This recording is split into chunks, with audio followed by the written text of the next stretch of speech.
may lalapit na tao sa inyo, babae, hihingi ng tulong. Okay. Parang, ang example ko niyan, parang sa inyo, magkakabarkada, hindi niya siya close, parang didikit siya.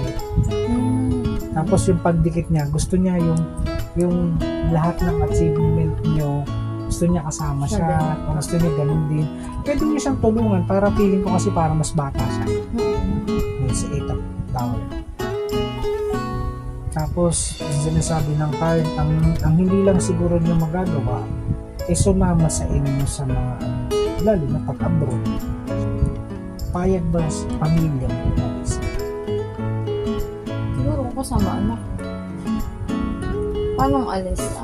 Travel ka tapos Madalit din. di pwede matagal. Payag naman. Gusto nga nila akong mag-ibang bansa. Mag-abroad